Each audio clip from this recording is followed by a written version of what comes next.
जय हिंद बच्चों। चलो हम आज की पढ़ाई शुरू करें। बच्चों आज हम पढ़ने जा रहे हैं 10th A question number now 7, 8, 9 and 10। ये 4 क्वेश्चन आज हम कवर करेंगे। यह है standard 8 math CBSE RTPS।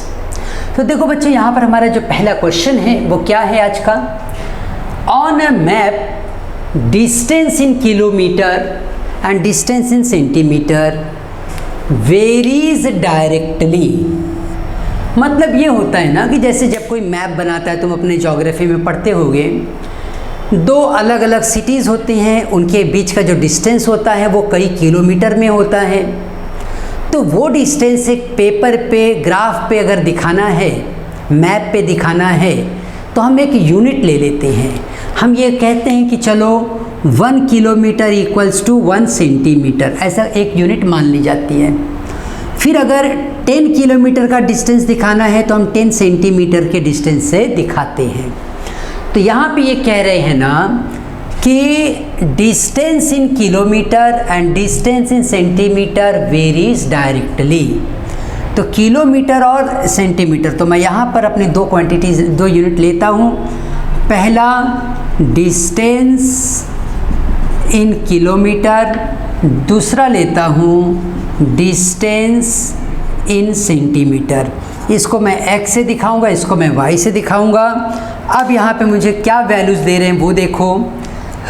On a map a distance in kilometre and a distance in centimetre varies directly and 25 kilometre is represented by 2 centimetre. यहाँ पे देखो लिखा हुआ है, तुम अपने टेक्स्ट बुक में भी पढ़ लेना। 25 kilometres are represented by 2 centimetres. ठीक है। अब कह रहे हैं कि there are 2 cities which are 7 centimetres apart. उनके बीच में 7 सेंटीमीटर का डिस्टेंस है, तो एक्चुअल में कितना किलोमीटर का डिस्टेंस होगा। ठीक है ना। तो हर 2 सेंटीमीटर 25 किलोमीटर की वैल्यू बता रहा है। कोई ऐसे 2 सिटी हैं से A एंड B जिसके बीच में 7 सेंटीमीटर का गैप रखा है, तो कितना किलोमीटर एक्चुअल में होगा। मैप के ऊपर 7 सेंटीमीटर बता रहे हो, तो एक्चुअल में कितना गैप होगा। तो ऑफ कोर्स इसे हम डायरेक्ट वेरिएशन से सॉल्व करेंगे। हम लिखेंगे x and y are having direct variation. So x is directly proportional to y. x is directly proportional to y. तो हम लिखेंगे x1 upon y1 equals to x2 upon y2। यहाँ पे तुम लिख दो x1, इसको लिख दो x2, इसको लिख दो y1, इसको लिख दो y2। अब इनकी वैल्यूज तुम पुट कर लो। 25 अपॉन x2, यहाँ पे 2 अपॉन 7। अब तुम यहाँ पे क्रॉस मल्टीप्लाई कर दो।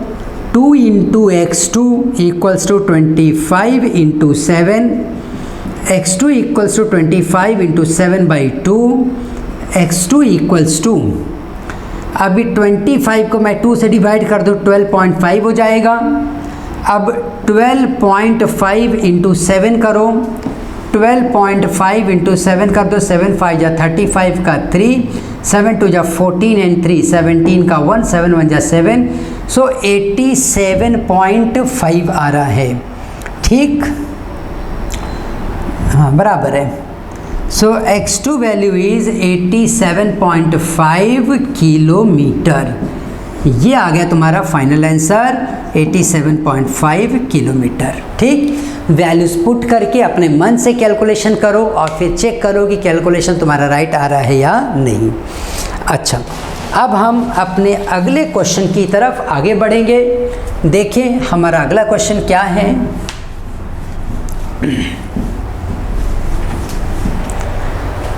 देखो अगला क्वेश्चन कह रहा है ना कि the amount of money raised at a charity fundraiser is directly proportional to the number of attendees. Amount of money raised at a charity fundraiser is directly proportional to the number of attendees. सीधी सी बात है ना, कहीं अगर मान लो ढेर सारे लोग आए हैं तो ढेर सारा वहाँ पे डोनेशन भी इकट्ठा होता है, हर आदमी 10-10 रुपया भी देगा तो बहुत सारा पैसा इकट्ठा हो जाएगा। इस हिसाब से हमारे पास यहाँ पे दो क्वांटिटीज़ क्या मिल रही हैं, पहला नंबर ऑफ पीपल बोलो या अटेंडीज़, जैसा उसने वर्ड यूज़ किया है यहाँ पे अटेंडीज़ जिसने अटेंड किया, एंड फंड कलेक्टेड। इस हिसाब से हम यहाँ क्या लिखेंगे, the amount of money raised at a charity fundraiser is directly proportional to the number of attendees and money raised. इसको x बोलता हूँ, इसको y बोलता हूँ। अब क्या बोल रहे हैं देखो, the amount raised for 5 attendees, अगर 5 अटेंडीज़ थे तो 15,000 रुपीज़ जमा हुआ। How much money will be raised for 60 attendees. ठीक उसी तरह के जैसे कि ये 5 लोगों ने जैसे डोनेट किया, उसी हिसाब से अगर 60 लोग आए होते तो कितना पैसा डोनेशन में मिलेगा, ऑफ कोर्स ज़्यादा मिलेगा। तो नंबर ऑफ पीपल बढ़ रहे हैं तो अमाउंट कलेक्टेड भी बढ़ जाएगा। हम यहाँ लिखेंगे x and y are having, या ऐसा लिखो, it is a direct variation, it is a direct variation, ऐसा हम बता देते हैं। डायरेक्ट वेरिएशन है, इसी बात को सिंबॉलिक लैंग्वेज में लिखेंगे, x is directly proportional to y। फिर तुम लिख दो x1 upon y1 equals to x2 upon y2। ये है x1, ये है x2, ये है y1, ये है y2। अब 5 अपॉन 15,000 देन 60 अपॉन y2, हम क्रॉस मल्टीप्लाई कर लेंगे। 5 into y2 60 into 15,000, y2 equals to 60 into 15,000 by 5, y2 equals to 12 into 15 होता है 180, 1 2 3, सो 1,80,000 ये कलेक्शन आएगा। कितने का कलेक्शन आएगा, 1,80,000 रुपीज़ का। ठीक, ये कलेक्शन आया। अगर 60 लोग जमा हो जाएंगे तो ऑफ कोर्स ज़्यादा लोग हैं तो ज़्यादा कलेक्शन। तो अब हम चलें अपने अगले क्वेश्चंस की तरफ।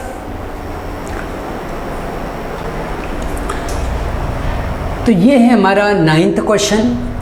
क्या कह रहा है सुनो, the amount of the blood in a persons body varies with the body weight. इनका कहना है कि भाई जैसे जैसे बॉडी का वेट बदलता है वैसे वैसे ब्लड कंटेंट भी बदलता है। ठीक है, a person whose weight is this much having this much of the blood, find the constant of variation. ये जो वर्ड आया ना कांस्टेंट ऑफ वेरिएशन, उसका क्या मतलब है वो मैं समझाता हूँ। पहले यहाँ पे देखो दो क्वांटिटी दी गई है, 9th है ये, weight of person blood in quartz, एक यूनिट है यहाँ पे ब्लड काउंट कैलकुलेट करने का। 75 kg है तो 5 क्वार्ट्स है।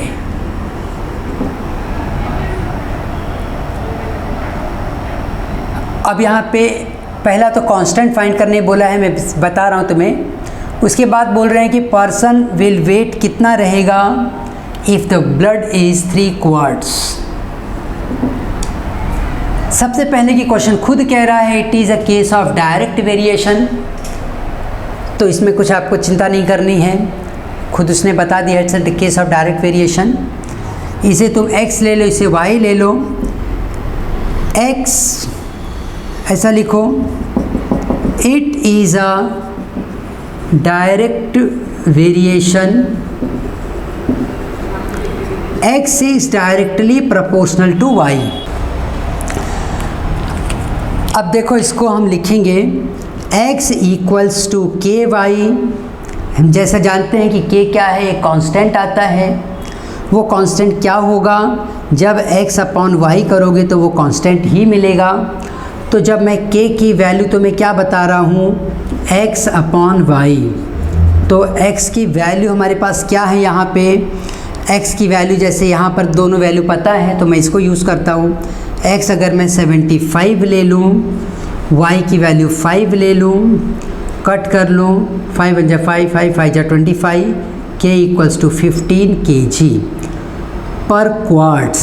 तो ये क्या आ गया, एक कांस्टेंट आ गया 15 kg। ये क्या है, कांस्टेंट, कि 1 क्वार्ट्स ब्लड होने पे कितना वेट रहना चाहिए, दैट इज़ 15 kg। इस हिसाब से अगर मैं बोलूँ तो 3 क्वार्ट्स के लिए हमें आंसर कितना आएगा, 45। 1 क्वार्ट्स वाले का वजन कितना रहेगा, 15, तो 3 क्वार्ट्स वाले का वजन कितना रहेगा, 45।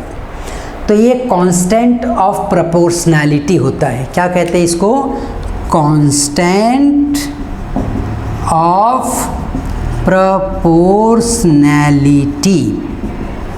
जो हर प्रोपोर्शनल साइन हटाने के बाद हमें वो के मिलता है, और वो हमेशा बताएगा कि 1 क्वार्ट्स पे कितना वेट रहेगा। ये रेशियो हमें क्या बता रहा था कि 1 क्वार्ट्स होने पे पर्सन का वेट कितना रहेगा। अच्छा, सो अगर 15 kg का कोई बच्चा है तो उसकी बॉडी में कितना ब्लड होगा, 1 क्वार्ट्स। अब हम अपने क्वेश्चन के अगले पार्ट पर आगे बढ़ते हैं। अगला पार्ट हमारे क्वेश्चन का पूछ रहा था कि वो क्या रहेगा, हालांकि हमने बता दिया कि 45 आना चाहिए, फिर भी हम अपने मेथड से सॉल्व करेंगे। हमारा मेथड क्या कहता है, हमारा मेथड कहता है कि x1 upon y1 equals to x2 upon y2। हमने इसको x1 लिया, इसको x2 लिया, इसको y1 लिया, इसको y2 लिया। 75 upon 5 equals to x2 upon 3। Cross multiply कर लो, 75 × 3 upon 5 equals to x। Cut कर लोगे, ये तुम्हारे पास 15 आएगा, ये कितना आएगा, 45। तो ये आंसर जो हम बोल रहे थे 45 आएगा। This is 45 kg। So x2 answer is 45 kg। ठीक, अच्छा, अब हम अपने 10th क्वेश्चन की तरफ आगे बढ़ जाते हैं। हमारा 10th क्वेश्चन देखो हमसे क्या कह रहा है।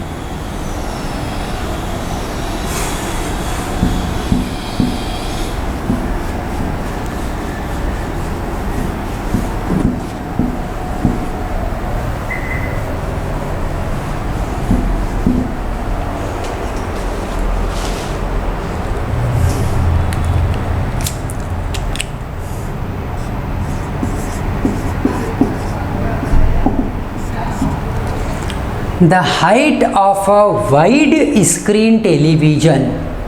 देखो, जब तुम टीवी वगैरह ख़रीदने जाते हो तो टीवी स्क्रीन में तुम देखोगे जितना इसका विड्थ होगा उसी हिसाब से इसकी हाइट भी होगी। अगर विड्थ कम होगी तो हाइट भी कम होगी, है ना। छोटी टीवी, बड़ी टीवी, ऐसा सब हम देखते हैं। तो अगर मैं इसको हाइट बोलूँ, इसको मैं विड्थ बोलूँ, तो विड्थ एंड हाइट ये 2 वैल्यूज़ मिल रही हैं। विड्थ एंड हाइट, ये x है तो ये y है। It is a case of direct variation. Values put कर लेता हूँ। हमें क्या वैल्यू दे रहे हैं, the height of a screen television is directly proportional, तो x is directly proportional to y। It is a direct variation अब वैल्यूज़ क्या दे रहे हैं देखो, a manufacturer makes a television screen that is 60 centimetre wide and 33.75 centimetre in height. Find the height of the television that is 90 centimetre wide. तो इसे देखो हम कैसे सॉल्व कर लेंगे. यहाँ पे हम लिखेंगे x1 upon y1 equals to x2 upon y2. Values put कर लेते हैं, x1 x2 y1 y2. x1 is 60 upon 90, 33.75 upon y2. 60 into y2 equals to 33.75 into 90. So 33.75 into 90 upon 60. ठीक, 0 0 कट कर दो, 3 3 जा 9, 3 2 जा 6 और कुछ कैंसिल करना है. हम क्या करते हैं अभी 33 इसको कट कर दो, ये 1.5 हो जाएगा. 33.75 को 1.5 से मल्टीप्लाई कर लेते हैं, देखते हैं हमें क्या वैल्यू मिलती है. तो डायरेक्ट 15 का टेबल पढ़ो. 15 5 जा 75 का 7, 15 7 जा 105 तो 112, 45 सो 56, 45 50 आफ्टर 3 डिजिट 1 2 3 1 2 3 तो 50.625. तो y2 की वैल्यू हो गई 50.625. दिस मच यूनिट उन्होंने जो यूज़ किया है वही लिखना है, क्योंकि अगर ये यूनिट नहीं लिखोगे तो हाफ मार्क काट देंगे वो. तो हाइट इस केस में क्या मिल रहा है हमें आंसर, ये मिल रहा है 50.625. ठीक, तो ये रहा आंसर कौन से क्वेश्चन का, अपने 10th क्वेश्चन का. तो मुझे लग रहा है कि ये क्वेश्चन इजी हैं, फटाफट हो रहे हैं. 2 क्वेश्चन और बचे हैं, हम इसी वीडियो में इसी लेक्चर में ख़त्म कर लेते हैं. तो मैं इसको बढ़ा दे रहा हूँ, अभी 10 तक प्लान था बट मैं 2 क्वेश्चन और ले लेता हूँ तो ये एक्सरसाइज आज ख़त्म हो जाएगा. ठीक है ना, चलो.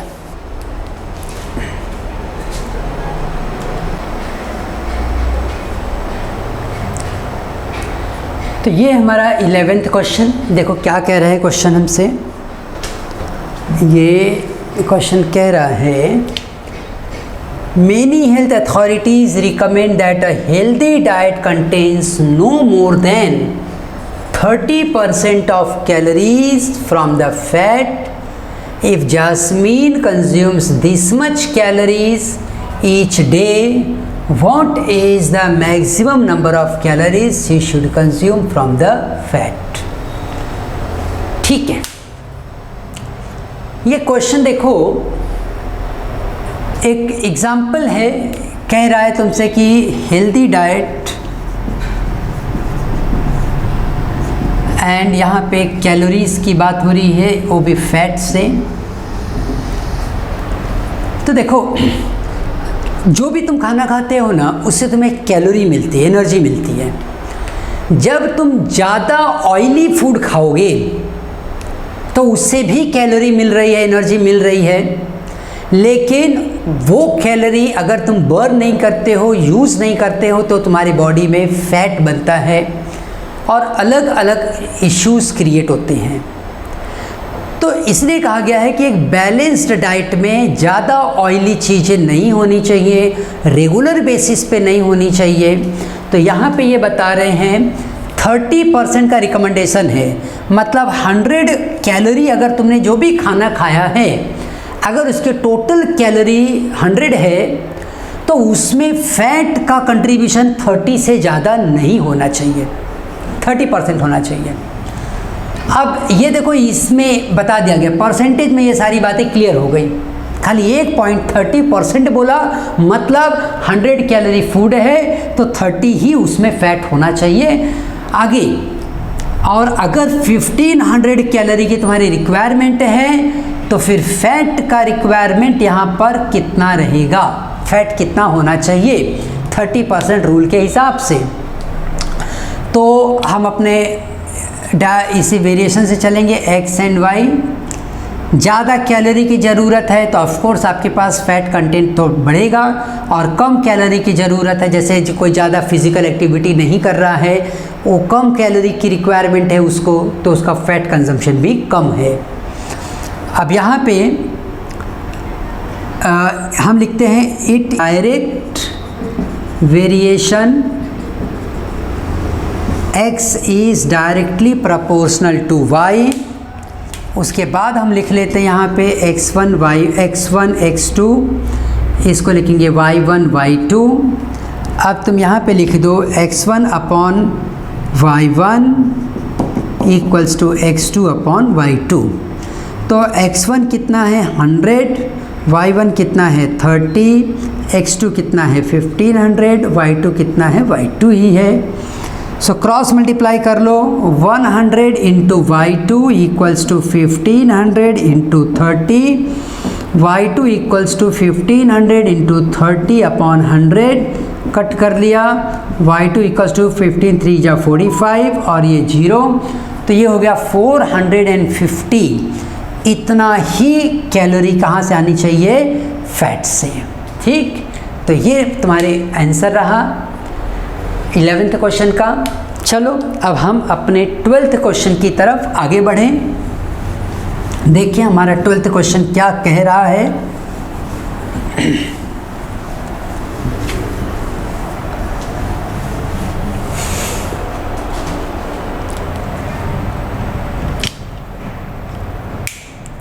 If 7 women are or 5 men can earn this much rupees per day, how much would 5 women and 10 men can earn per day? अब देखो एक रिलेशन दे रहे हैं, 7 women और 5 men can earn 1155 rupees. How much 5 men, 5 women and 10 men earn per day?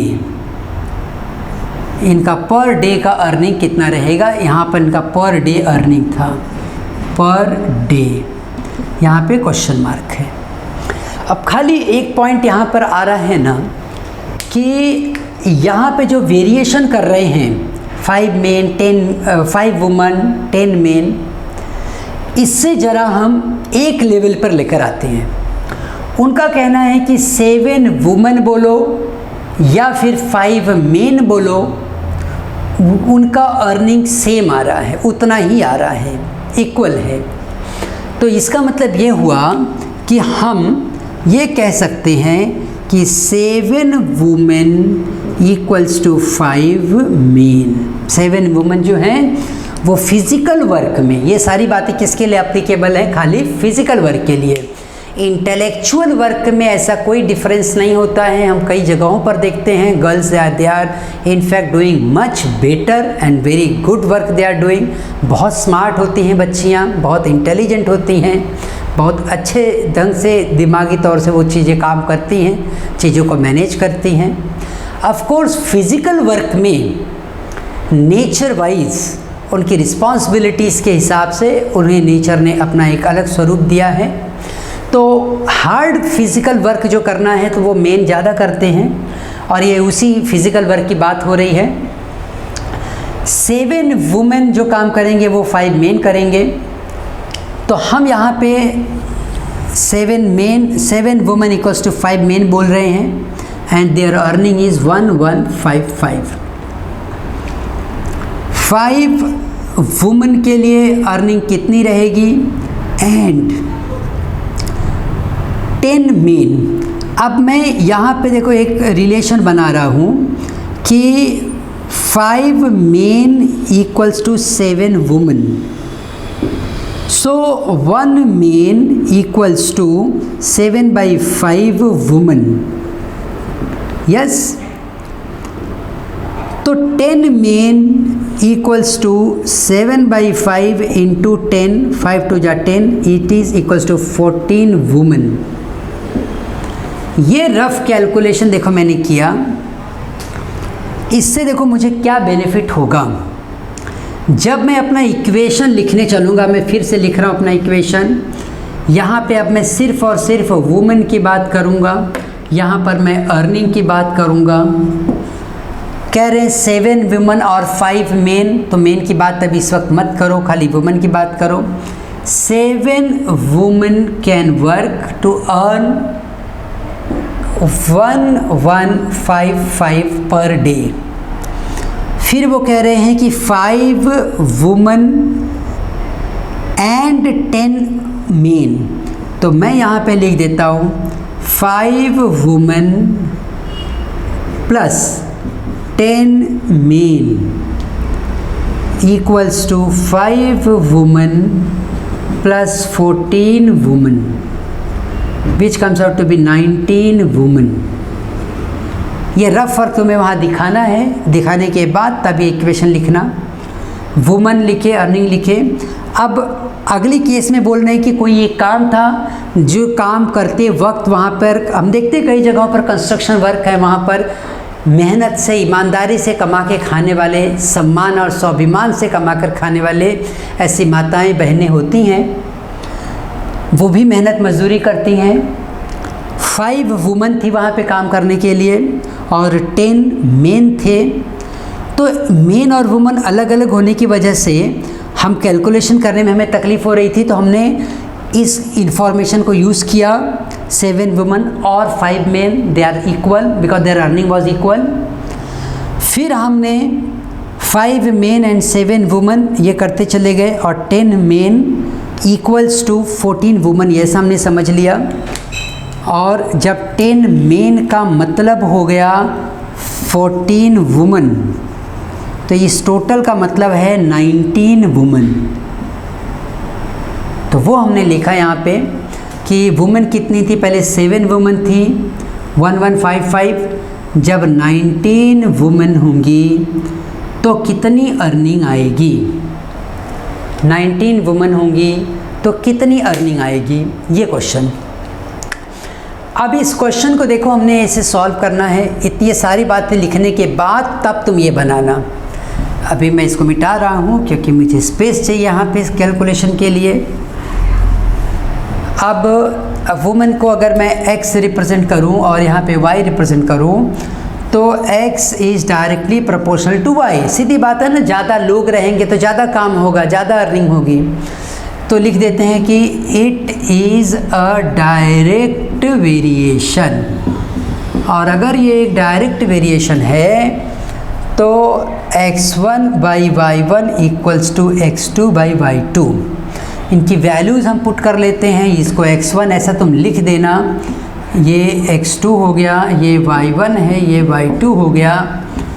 तो 7/19 equals to 1155 by y2। So 7 into y2 equals to 1155 into 19, y2 equals to 1155 into 19 by 7। अब हम देखते हैं ये वैल्यू कट रही है कि नहीं। 1155, 7 1 जा 7, यहाँ से 4, 7 6 जा 42, 7 7 जा 35, तो ये कट गई value 167। y2 equals to 167 into 19, और इसे तुम प्रॉपरली मल्टीप्लाई कर लो। So we are getting here 3135 rupees. तो ऑफ कोर्स इनकी अर्निंग बढ़ गई। ठीक है, तो इस तरह से बच्चों हमने अपने 12th क्वेश्चन को भी कंप्लीट किया।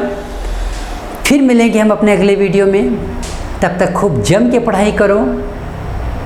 डाउट डिफ़िकल्टी कुछ भी है बिंदास इस नंबर पे कॉल करो, पूछो, और क्लास में आकर अपनी डिफ़िकल्टीज क्लियर करके लो। जम के पढ़ते रहो। आओ हम एक साथ कहें, भारत माता की जय।